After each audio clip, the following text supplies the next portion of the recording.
92% of SaaS founders fail within the first 3 years. Imagine you launch, you get a few signups, excited, then churn, and then nothing. No growth, no feedback, just silence. In this video, I'll break down the 7 deadly, I see you my manga fans out there, but it's not the 7 deadly sins, but the 7 deadly mistakes I see over and over again and how to avoid them. And at the end, I'll share one tip that helped my clients get traction. And if you don't know me, my name is Riley Riles, and I've worked with some of the biggest tech companies and companies all around the world.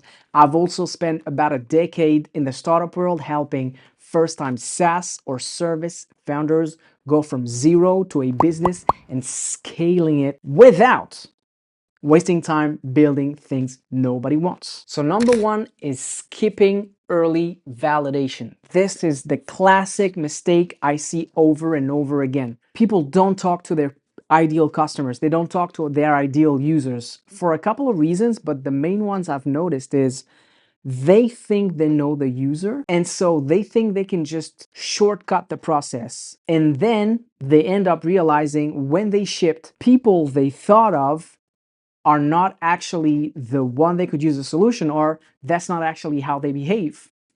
The other classic mistake I see with not doing early validation is because you're solving a problem for yourself, and then you think, oh, because you are a potential user of your own solution, then everyone behaves just like you.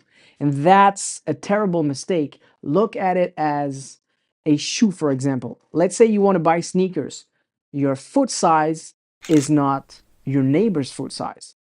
And so if you're crafting something specifically for your foot, it is very unlikely that it's going to perfectly fit someone else. That's why you need early validation. You want to see the differences between other people and yourself, especially if you had the problem as well. And so what you need to do is test early, test often.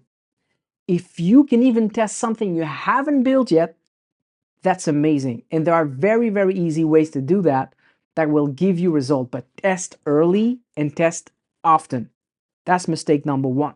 So for mistake number two, trying to serve everyone. That's terrible. And I'm going to give you a metaphor here. Imagine you're hungry for pizza. And because those smart devices are listening to us, wink, wink, you go onto social media and then you see 2 ads next to each other for places to eat. The right one says, hey, here, we open, you can get pizza, pasta, sushi, burgers, barbecue. Open now. The other one says, we do pizza and we have 5 kinds of pizza. We open now. Click here to order. Which one would you pick? Like seriously, which one would you pick? If you're hungry for pizza, you're very likely to go to the one that only does pizza, right?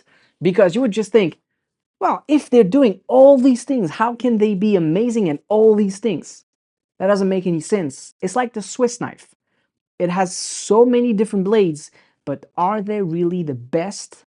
No. And that's why you really want to serve one type of client with one specific solution to one problem so that you can be the best at it and provide the best experience, the best care, and then, of course, get the best return on your investment. So that mistake number two, don't try to please anyone with everything at the same time.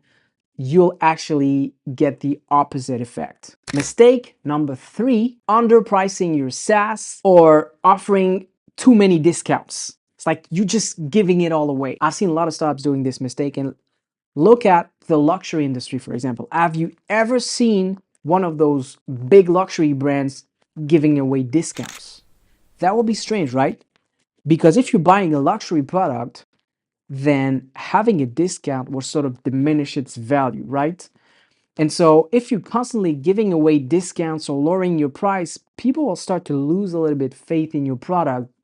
And then sometimes they also think, yeah, maybe I should not buy it now because they're always running discounts.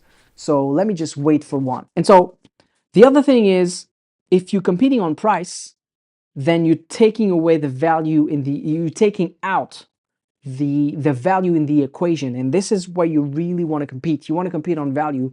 And so if you're competing on price, that means you have the same value as the other one. And so try to focus on value and not the price too much. And so like a quick rule of thumb is, instead of giving away discounts, just add extra features or give more access to certain features as opposed to reducing the price. Reducing the price should really be the last thing you do with your business. Mistake number 4, not really taking care of your churn. People stop paying for your product or service, and then you think, yeah, it's okay, I'll just increase acquisition, I'll just run more ads, etc. Churn is a symptom of something that you're not doing wrong, not doing right with your business. So you are not attracting the right people, or you're not giving them enough value.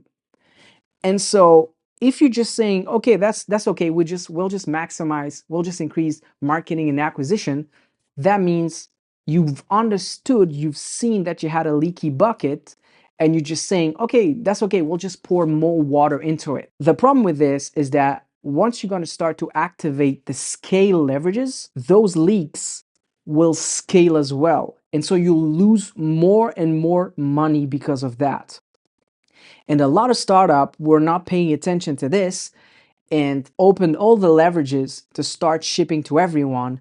And then they've multiplied the problems. And so treat your churn as a symptom of a problem that could kill your company. And so really pay close attention to that. And don't even try to activate new leverages if your churn is not good enough. And by the way, make sure you watch my next video on how to tackle churn. I'll drop the link in the comments down below. Mistake number 5 is neglecting marketing and networking. This one is also very classic, and I would say it's an even bigger modern problem, because now with social media and internet, we have access to people faster, so we don't have to get out of the house. Like I'm doing this video right now and I'm broadcasting it to the world. And so people try to use this as a shortcut because it's much easier to do it this way. But the reality is, your network is your net worth. This is something that you can capitalize on, and that's going to compound for all your future businesses if the first one doesn't work. So your network is really something you should invest on and capitalize on. Now, the second thing is also the marketing, and both of these things need care, need energy, and need time. You have to invest in those things. And I see that a lot with SaaS founders who come from a technical background. They just want to focus on tech side of stuff and neglecting the marketing. And I had a lot of conversation with tech founders. I'm a software engineer by degree myself. And I've seen and heard so many times engineers and software developers saying, oh, I'll just build an awesome product and people will come. It doesn't work like that, especially in the digital world. In the real world, you can open a pizza joint and people will smell the pizza from across the street. If you build an amazing SaaS, nobody is going to smell it from the other side of the internet. So you have to get to them. You have to build a distribution. You have to make sure people know you exist. You have to make sure people know your product that can solve their problem exists.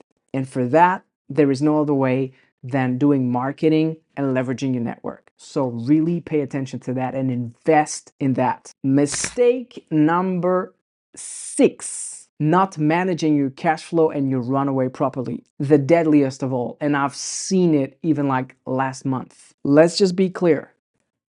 Money is oxygen in the business world. If you run out of money, you run out of oxygen, you die.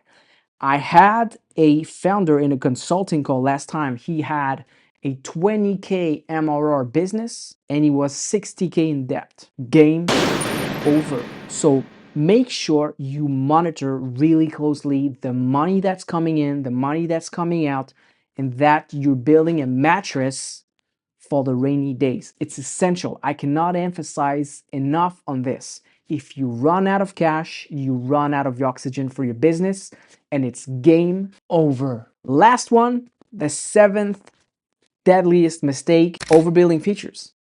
Like just building features and assembling features like it's a Lego construction, instead of focusing on the core and on the value that you bring to people.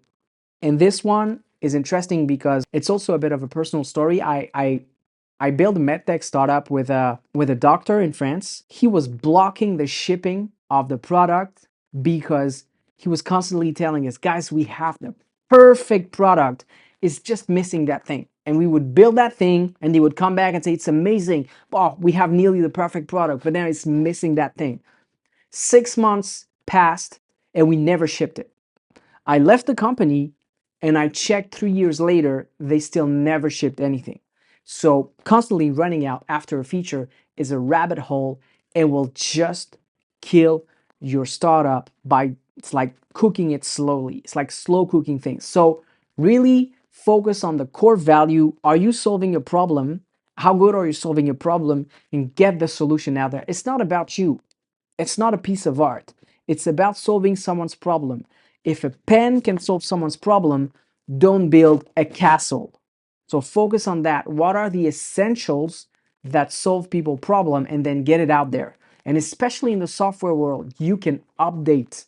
The iPhone when released didn't have the App Store. The iPhone when released didn't even have copy paste. But the value the version 1 had was so good that people bought it. Think about that. Now, if you want to stop losing customers, check my next video. It's called Why Churn is Destroying Your SaaS or Service Business and How to Fix It, down there. And if you found this video useful, let me know with a like and a comment. I read and reply to absolutely all the comments. If you have any questions, if you're struggling with your business or anything, let me know in the comments down below. Like I said, I answer all the comments. And if you like this type of content, subscribe to the channel, or if you want me to do a particular piece of content on a particular topic, also let me know. And until next time, you know the drill. Boom.